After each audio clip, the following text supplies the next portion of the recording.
Salut tout le monde! Alors aujourd'hui je vais vous faire une petite vidéo sur mes études car sur mon petit sondage sur Instagram j'avais mis soit je fais une vidéo de make-up challenge, soit je fais une vidéo sur mes études et il y a eu plus de votes pour la vidéo sur mes études, ce qui ne veut pas dire que je ne ferai pas de vidéo de make-up challenge par la suite. Alors déjà moi ce que je fais ça s'appelle une LLCER japonais.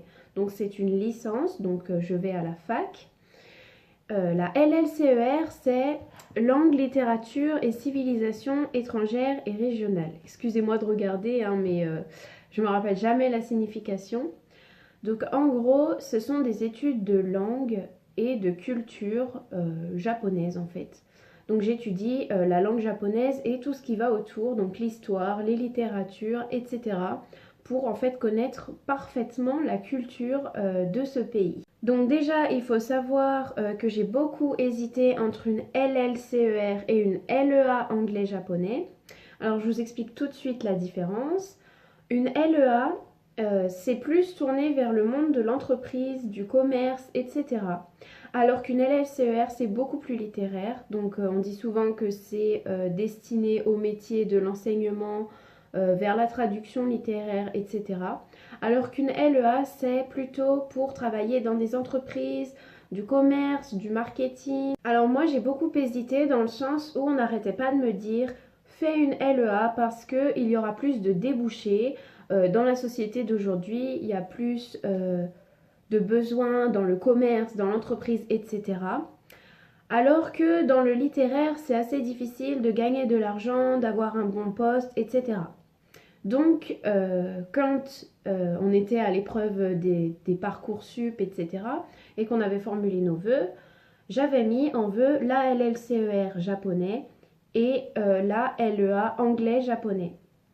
Et je ne savais pas lequel choisir. En fait, dans ma tête, j'ai toujours préféré la LLCER parce que je savais que j'allais vraiment étudier la culture, que c'est ce qui me correspondait, comme j'ai fait un bac L, donc j'avais vraiment l'habitude de tout ce qui était littérature, langue, etc. Mais j'avais toujours cette part d'inquiétude en moi de ne pas arriver à trouver un métier plus tard ou de ne pas vivre ma vie comme je l'entends en fait. Bref, donc finalement j'ai choisi la LLCER parce que j'ai pensé que ça me correspondait le plus. Donc voilà, de là je me suis inscrite à la fac, etc. Maintenant je vais vous parler un petit peu des matières, etc. En tout cas de ce qu'on a fait pendant le premier semestre parce que là on passe au deuxième semestre. Je vais déjà vous faire une petite liste des matières qu'on avait et de combien d'heures on en avait par semaine pour que vous ayez une petite idée. Alors tout d'abord au niveau de la langue, on avait 3h30 donc de grammaire et de spécialité japonaise. Je les mets les deux ensemble parce que ça va ensemble en fait. C'est-à-dire que pendant les cours de grammaire, au début de l'année, on a dû télécharger un fichier avec tous les documents des leçons, 12 leçons en tout, donc celles qu'on allait voir pendant le premier semestre. Et pendant ce cours, la prof nous expliquait des règles de grammaire pour pouvoir parler japonais. Alors qu'en spécialité japonaise, en fait, on faisait des exercices pour s'entraîner sur cette règle de grammaire. Par exemple, quand on apprenait de nouvelles particules ou de nouvelles formulations de phrases en grammaire japonaise, et le lendemain, en spécialité japonaise, on faisait des exercices sur cette règle pour pouvoir l'appliquer. Je vais vous parler du manuel qu'on a en fait. On doit l'acheter au début de l'année, il vaut 30 € et c'est sur ce manuel là qu'on fait les exercices et qu'on s'entraîne en fait. Donc moi je l'ai acheté à 20 € sur Amazon, 30 € sur Amazon. Il vaut quand même assez cher, mais bon après on l'utilise toute l'année. Ça s'appelle le Minano Nihongo, ce qui veut dire le japonais pour tous. Alors donc il y a des exercices comme ça dedans. Il n'y a pas vraiment de consignes, en fait il y a juste des exemples pour montrer ce qu'il faut faire et après c'est tout le temps en fait la même chose mais avec des phrases différentes et nous on doit compléter ou alors faire des phrases avec des images, etc. Enfin bref, c'est un livre d'exercices basique. En spécialité japonaise, en fait ce qu'on faisait c'est que on faisait dans ce manuel les exercices qui correspondaient avec la leçon. Autre Autrement, on a 1 heure et demie de version et 1 heure et demie de thème.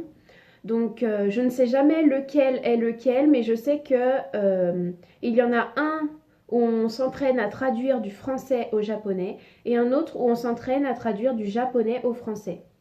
Donc là, on a souvent des devoirs pour ces matières-là, parce que ce sont des TD, donc des travaux dirigés, comme ceux d'avant, quoique la grammaire, je crois que c'est un cours magistral, il me semble que c'est un cours magistral. Mais la version et le thème, ce sont des travaux dirigés, c'est-à-dire qu'on est en plus petit groupe et qu'on a des devoirs. Donc pour la traduction du français au japonais, en fait, toutes les semaines, on a un dialogue qui correspond avec la leçon qu'on a étudiée. Et pour toutes les semaines, en fait, on doit traduire ce dialogue. Donc voilà, dans ce cours, en fait, on corrige les traductions qu'on avait à faire en devoir. Donc je précise par contre que c'est du français au japonais, hein. Donc c'est-à-dire que le dialogue qu'on a à faire, il est en français et nous, on doit le mettre en japonais. Alors ensuite, dans l'autre matière, donc du japonais au français, on fait essentiellement des exercices sur le manuel et elle nous montre, la professeure, aussi des vidéos, donc parce qu'il y a un CD qui va avec le manuel, il est dedans là en première page. Et elle nous montre les vidéos de petites scénettes qui mettent en scène en fait les phrases qu'on a appris, le vocabulaire, etc. Donc il y a les scripts, en fait à chaque leçon il y a une vidéo. Par exemple, c'est le script en fait de ce que les personnes disent dans la vidéo pour nous entraîner un petit peu à comprendre à l'oral et aussi à apprendre des expressions dites à l'oral. Dans cette matière, les devoirs, c'est les exercices du manuel essentiellement. Et en fin de semestre, on devait aussi traduire des textes en japonais en français. Donc en gros l'inverse du français au japonais. Voilà, je ne sais jamais lequel est le thème, lequel est version, je sais juste que voilà. Ensuite, on a 2 heures par semaine de littérature japonaise. Donc en fait, au premier semestre, on ne fait pas vraiment de la littérature japonaise à proprement parler, c'est-à-dire qu'on ne lit pas des textes de littérature japonaise puisque on ne sait pas encore parler japonais suffisamment. Donc en fait, on étudie surtout l'histoire de la littérature japonaise. Donc la professeure nous cite des noms d'ouvrages à retenir, mais on n'étudie pas vraiment le contenu en fait. C'est juste comment on dit, de la reformulation dans le cours en fait. Donc c'est-à-dire que en fait c'est de l'histoire, on étudie comment est née la littérature, l'évolution de la littérature, les premiers ouvrages, de quoi ils étaient composés, d'où ils venaient, etc. Mais on n'étudie pas vraiment de la lecture en japonais puisque on ne sait pas encore bien parler japonais. Ensuite, nous avons 2 heures de civilisation. Donc pour faire simple, c'est de l'histoire en fait. Donc on étudie, donc nous on a étudié le monde d'Edo, le Bakumatsu et l'ère de Meiji il me semble.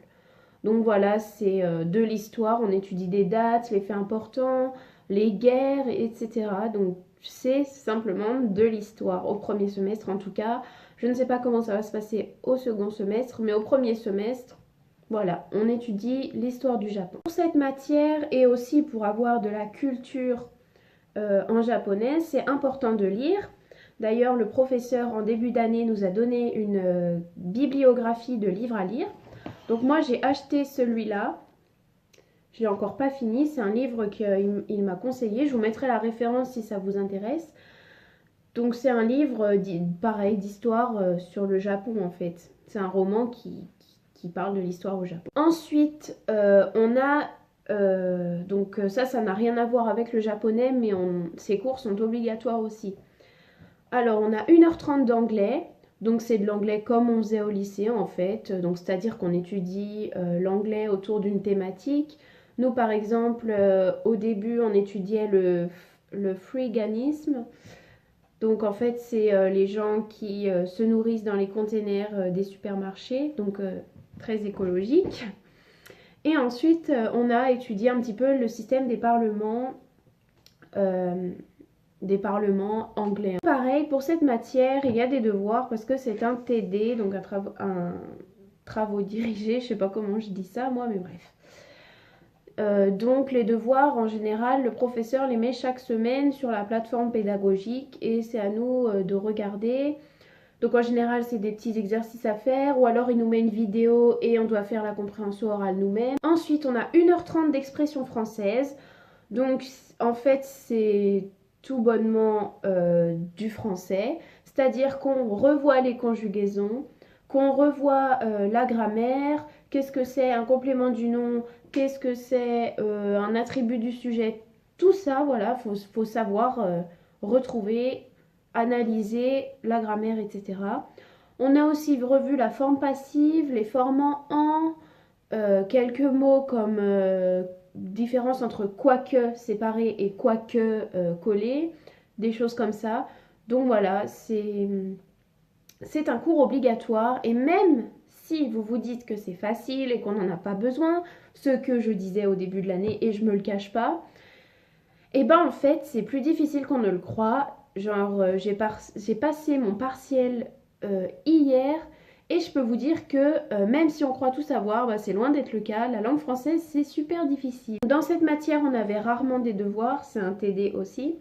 On avait rarement des devoirs, juste à l'approche de l'examen, ils nous donnaient des sujets des anciennes années pour s'entraîner, mais sinon on avait rarement des devoirs parce qu'en fait on faisait beaucoup d'entraînement en classe. Ensuite, au premier semestre, vous êtes obligé de prendre une option qui n'a rien à voir avec le japonais. C'est obligatoire, vous allez avoir un partiel dessus.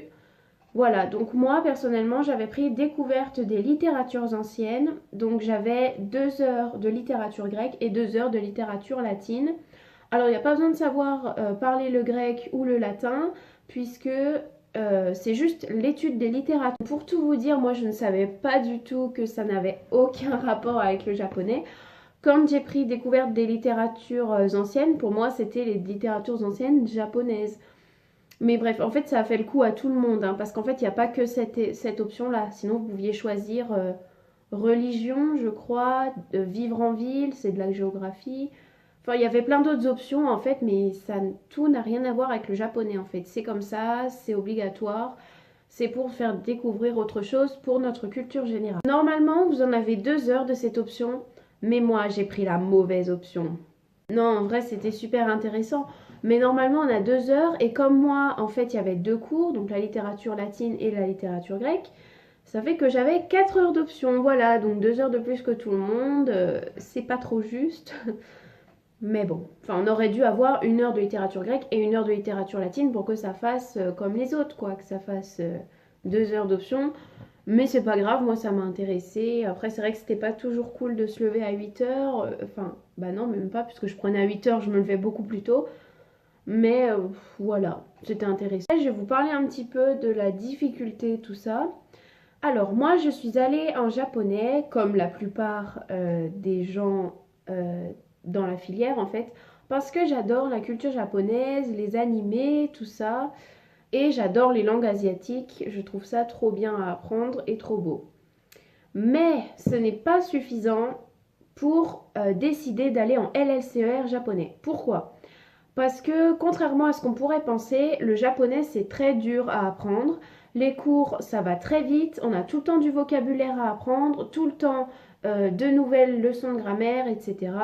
C'est-à-dire que si vous n'êtes pas studieux, que vous n'êtes pas régulier et que vous pensez que vous n'avez pas la motivation nécessaire, que les études c'est pas votre truc, etc., ce n'est pas la peine d'y aller en fait. Je sais que c'est dur de se dire ça quand on veut vraiment apprendre le japonais et tout, mais être passionné de la culture japonaise, ça ne suffit pas. Si vous pensez ne pas pouvoir être régulier dans votre travail, c'est pas la peine, c'est vraiment difficile. Pour vous dire, moi, l'année dernière, j'avais 15 de moyenne à peu près. Donc j'ai eu mon bac mention très bien, j'étais très studieuse, j'étais tout le temps dans mes cours, etc. Et là, c'est toujours le cas et ma moyenne, elle a beaucoup baissé. C'est-à-dire que même en continuant de réviser régulièrement, etc., je suis tout le temps pas plus haut que la moyenne, quoi. Enfin, ou alors légèrement plus haut. C'est vraiment difficile, quoi. Donc, vous aimez le Japon, c'est bien, mais ça ne suffit pas vraiment, j'insiste là-dessus. Il faut vous accrocher parce que c'est vraiment difficile. Aimer la culture japonaise, ça ne suffit pas à décider d'aller dans cette filière. C'est la fac, il faut être autonome, il faut tout le temps être régulier. Les profs sont pas toujours là derrière nous, surtout pour les cours, les cours magistraux. Donc il faut savoir se débrouiller tout seul et être sûr d'aimer les études et de tenir le rythme. Donc voilà, j'ai fini de vous présenter mes études. J'espère que ça vous aura plu. Et n'hésitez pas à me suivre sur mes réseaux sociaux. Je vais mettre dans la description. Bye.